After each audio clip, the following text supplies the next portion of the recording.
Saudara-saudari terkasih, pada zaman Yesus, orang kusta mengalami keterpurukan dalam hidupnya. Ibarat sudah jatuh tertimpa tangga pula. Penderitaan seorang yang menderita sakit kusta itu berlipat ganda.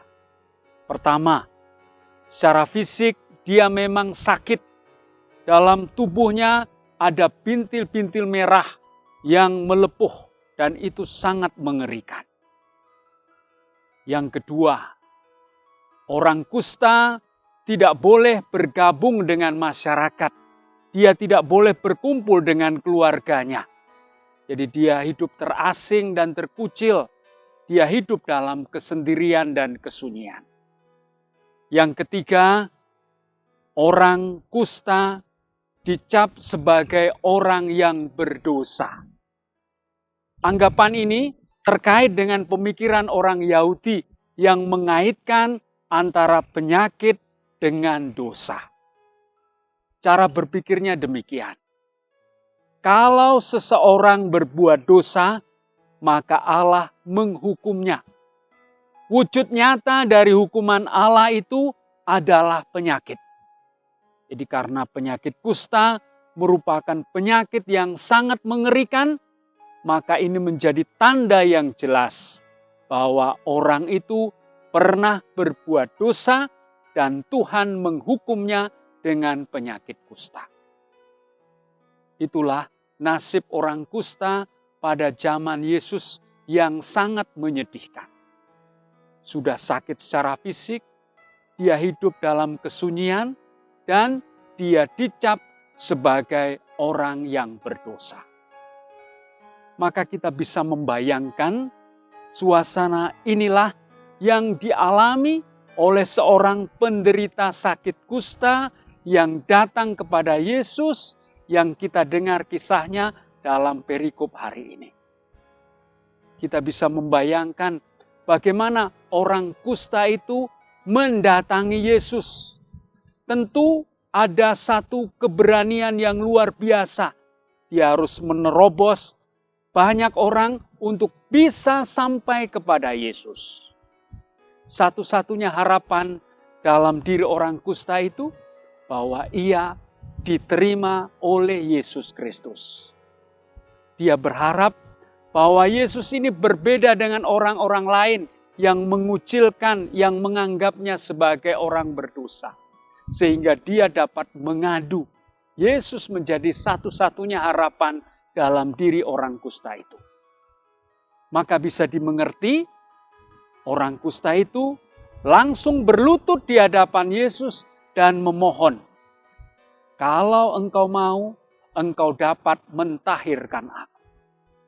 Satu permohonan yang dilandasi oleh sikap kerendahan hati, karena tidak ada paksaan apapun di dalamnya. Sebetulnya orang kusta itu meminta dua hal kepada Yesus. Yang pertama, dia minta supaya disembuhkan dari penyakit kustanya. Karena penyakit itu sungguh-sungguh membuat dia menderita. Lalu yang kedua, dia memohon kepada Yesus agar ia dinyatakan sudah sembuh. Sehingga ia tidak lagi dicap sebagai orang berdosa. Dia bisa berkumpul kembali dengan masyarakat, dengan keluarganya. Dan yang lebih penting lagi, dia bisa menghadap Tuhan untuk mempersembahkan persembahan kepada Allah. Dan kita semua tahu, Yesus meluluskan permohonan orang kusta itu. Pertama, dengan bersabda, "Aku mau, jadilah engkau sembuh." Maka Yesus secara langsung menyembuhkan penyakit kustanya. Lalu yang kedua, dengan bersabda, "Persembahkanlah sebagai pentahiranmu persembahan yang dianjurkan oleh Musa." Maka secara tidak langsung Yesus mencabut stigma berdosa dalam diri orang kusta itu. Dia sudah diperbolehkan ikut dalam peribadatan bersama. Dia tidak lagi dicap sebagai orang berdosa dan dia bisa berkumpul kembali dengan masyarakat dan keluarganya. Jadi dua penderitaan itulah yang akhirnya disembuhkan oleh Yesus Kristus.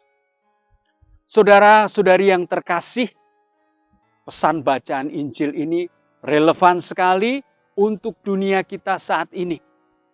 Di masa pandemi ini, secara sadar atau tidak, banyak saudara-saudari kita yang dikucilkan, yang diasingkan.